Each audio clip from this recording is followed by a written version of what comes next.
Hello, everybody. It's time for another episode of Look What I Got with Mr. Drybones.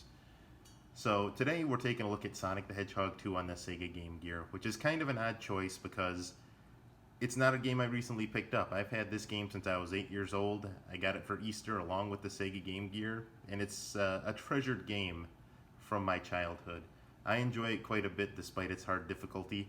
I go back to it now and then, and for the purpose of this review, since I obviously can't record off of my Sega Game Gear, I'm going to throw in a copy of Sonic Gem Collection and we'll play it off of that game's emulator, which suits me just fine. So, this game is often regarded as the hardest Sonic game out there, and it is pretty hard, but you can get through it with a little bit of practice. I'm going to show you the Egg Ant Lion and just how to get through it, and just to give you an idea of how hard this game really is. Now, Tails shows up on that box art twice, but funny enough, he is not playable, which is very strange considering that all of his sprites are in the game. His running sprites, his jumping sprites, they're all there. Tails just isn't playable. Most likely because of the game's story, but it's interesting to wonder if he was originally intended to be playable when the game first started development. As I recall, now of course I don't believe this is true anymore, but originally it was believed that this Sonic 2, the Sonic 2 for Sega Genesis, and Sonic CD were all the same game that broke off into 3 separate projects and became what they were. Who knows if that's true or not, but it's an interesting little rumor at the end of the day. So, you know what? This is a great game. I'm going to go ahead and get that copy of Sonic's Gem Collection started up, and we're going to go ahead and take a look at it. See you in just a minute. So here we are. We're back. Time for more Sonic the Hedgehog. So, let's take a look at the game's opening cutscene. The game's story is quite simple. Dr. Robotnik is going to kidnap Tails, and Sonic has to find the 6 Chaos Emeralds in order to rescue him. This game has one of the darker stories in the Sonic timeline because if Sonic fails to collect the 6 Chaos Emeralds, Tails dies at the end. Well, it's heavily implied that he dies at the end. I would say after you watch this video, go look up the bad ending and you can see for yourself.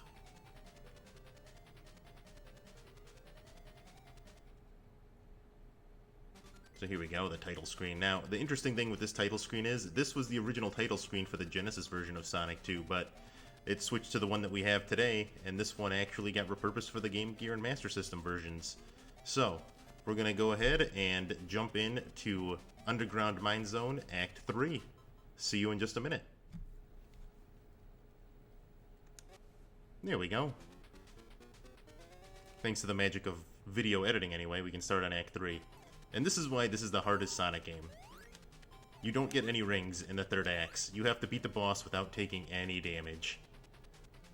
Which, some of the bosses it's easier said than done. The boss of Aqua Lake is actually quite easy, and you can beat it without any problem. And the game does tend to throw a lot of 1-ups at you. We're only in the 3rd level, and I've already collected an extra 4 1-ups, so we'll go from there.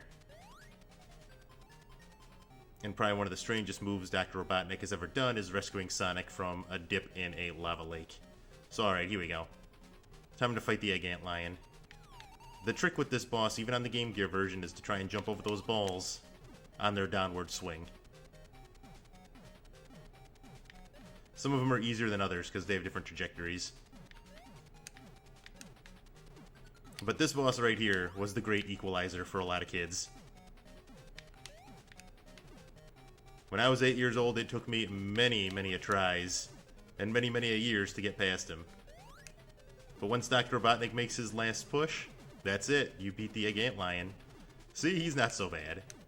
It might take you a few tries, but you'll get it. Or you could play the Master System version, which would probably be noticeably easier, because the camera's not so zoomed in.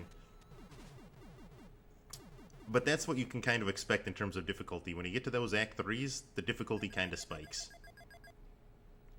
So, let's move on to the next section I want to show you. I want to show you my favorite level in the game because I really love the way it looks and I like the way the music sounds, and we're going to go right from there. So, again, with the magic of video editing, let's jump ahead. There we go, Aqua Lake Zone 1. I love this level because I just love the aesthetic of it. I love these water pumps, I like the music, the colors are all really nice. It's a really cool stage. When I got here for the first time as a kid, I loved it. And also, this actually introduces a really neat little feature that Sonic has, a new ability.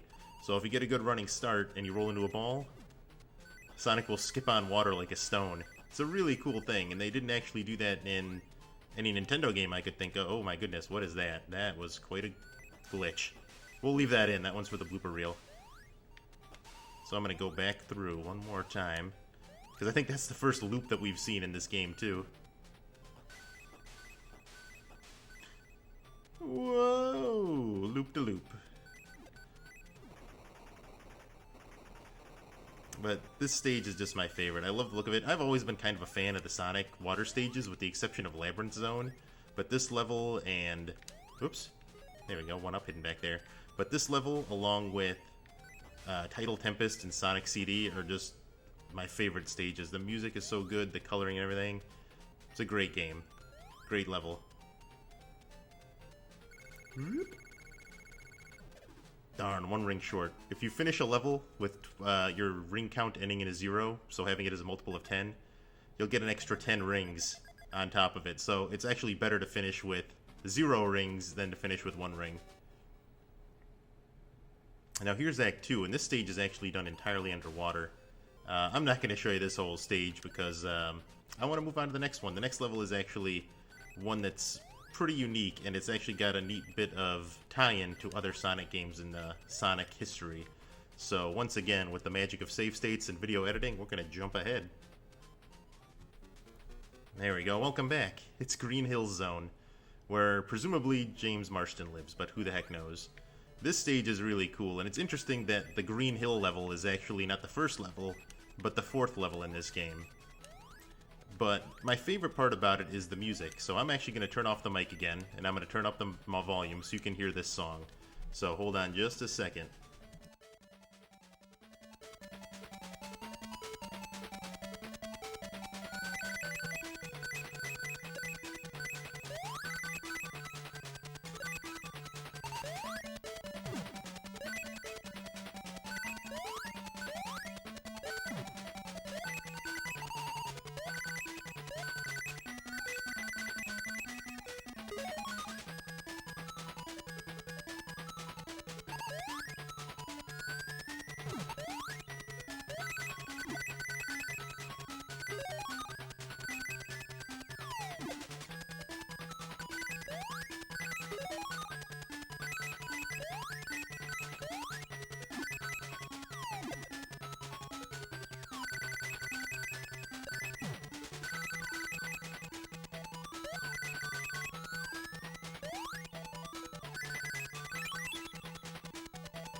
The reason I wanted to hear that song is because that song, this game predates Sonic the Hedgehog CD by 2 years, but the song used for Green Hills here is actually used as the basis for Sonic, Toot Toot Sonic Warrior, which was the Japanese theme for that game, and some people would consider it the superior song to Sonic Boom that we got in the US, but they're both really good songs.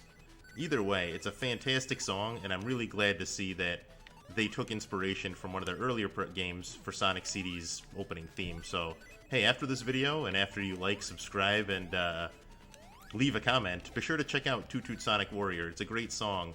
And unfortunately, it did not get included in the Sonic CD remaster, or remake, whatever you want to call it, that Christian Whitehead did for Sega, because the singer who did the vocals for that song had passed away. So, I'm not sure why they chose not to include the song, but regardless, it's a really good song, and I think it's worth a listen. So, that's going to conclude today's episode of Look What I Got with Mr. Drybones, but stick around so you can see what we're going to be playing next. I'll see you next week. Have a good one, everybody, and I'll see you next game.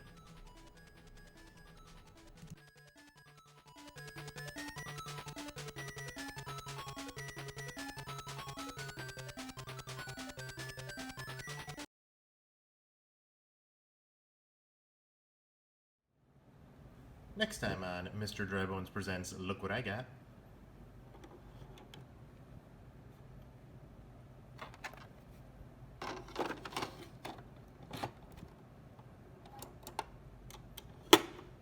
The Blaster, the Master, and everything in between.